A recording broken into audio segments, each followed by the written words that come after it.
I do have a sign on my desk, I have to admit, Bill, that says, be reasonable, do it my way. But it's really, it's really a joke. I mean, because, I do listen. You have to be a good listener and also present your point of view and then try to have consensus. I am going to interview Gloria, who I think there's no one on the planet who knows, honestly, how to get nationwide attention behind really, really important initiatives. It's not like she's getting nationwide attention for, slapstick humor or tap dancing or dancing videos on TikTok.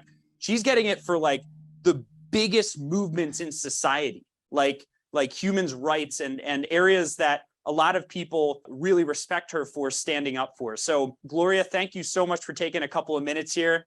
And I'm excited to ask you a couple questions. Thank you for inviting me, Bill.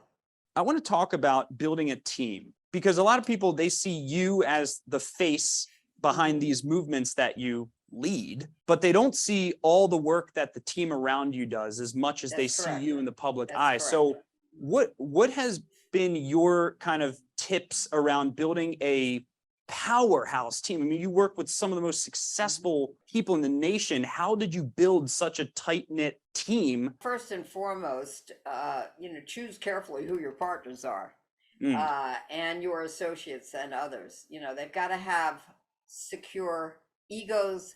They have to really respect everybody's contribution. I'm very respectful of the fact that I don't have some of the skills some of my partners have. They don't have some of the skills that I have. Let's all use all of our skills together for the best interests of the client. And that really is what it's about. And also to be able to move by consensus. Okay, so, I do have a sign on my desk, I have to admit, Bill, that says, be reasonable, do it my way. But it's really, it's really a joke. I mean, because, I do listen. You have to be a good listener and also present your point of view and then try to have consensus. That's a challenge, but that is the way to build a strong team and be a good listener and understand, it's not always going to be easy. It's going to be a challenge, and we have to work together, to work for the best possible outcome. I like the check egos statement there as well. Yeah. Can you go deeper into that? They're worried about maybe pissing people off on their team. They don't want to check people's egos, and they kind of let maybe not so ideal behavior slide because they're maybe conflict avoidant. They don't want to cause drama. So how do you confront someone's ego?